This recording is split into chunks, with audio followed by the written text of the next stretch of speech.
What were those 2 months like in terms of like you just thought process and the transition that you just made? It was tough. As a realtor, not as a realtor, but because outside of real estate, I think my core passion is entrepreneurship. So as someone that's an entrepreneur, the first thing I came to the understanding was like, hey, look, real estate's not going to pay me because like I can't show houses. No one knows who I am. But prior to that, my wife and I had launched a photo booth company of ours. And that company had also started to tank because due to the pandemic, all the venues were closing. No one was having weddings. No one was throwing any parties. No one was allowed to gather anywhere. And so I just had a ton of camera equipment sitting in my house. At that moment, I came to the realization of, wait, look, what do I have in front of me? I work with a brokerage. I have connections with people that buy and sell houses. I don't have any experience in real estate, but I do have camera equipment. And so I sat for 2 months at home photographing my bedroom. It's crazy. I was literally sitting at home all day figuring out how to photograph my bedroom. And so what ended up happening was I built a skill set around real estate photography because I knew that was a high demand market for myself because this can get me through the door. This can get me to see houses that I've never seen before. This gets me to a position where I can see houses before they're even listed on the market, right? So a lot of people talk about these off-market deals. I see every off-market deal before it even hits the market, right? So I was like, this is a great opportunity. So I built a skill set. And at some point within the 2-month period, I came to the realization of, wait, this is actually like legitimate photos that look like from Zillow's page, you know? Yeah.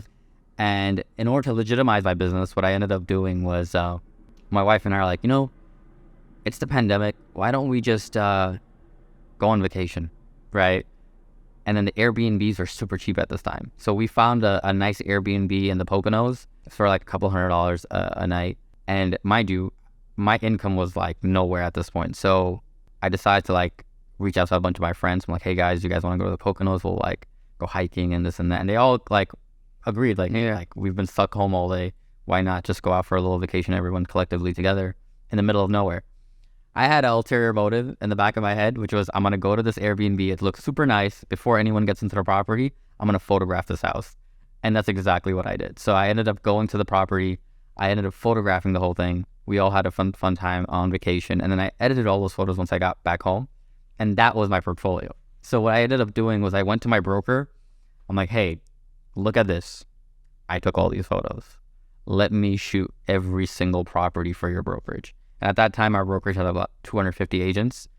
So it was a good chunk of money. And before you know it, I had become the designated photographer for my brokerage.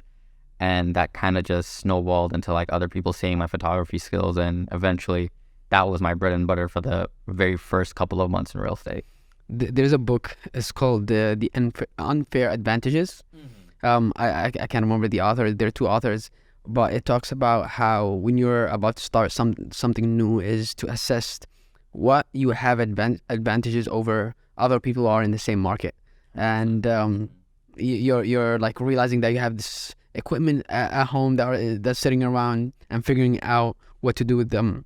Reminded me of like taking advantage of the unfair advantage you have over people. 100%. And I think that goes for anyone, right? Like everyone in life, I believe, has an unfair advantage at something. Some people have privilege in certain ways that we don't. But you have to really hone in on those skill sets, right? So for me, it was just like, I always had this inner belief that anything, if I put enough time and energy behind, I can be the top level tier individual in that area or category. And so when it came to real estate photography at the time, it was just like, if I just put enough time into this, I know I can figure everything out. And mind you, I'm not like an expert with cameras at all. So like if you come to me and ask me like, how do you use all this and that? I'm like, listen, I just know how to do this particular task with the camera. If you like this video, then click here to watch the full episode. And please consider subscribing to the channel.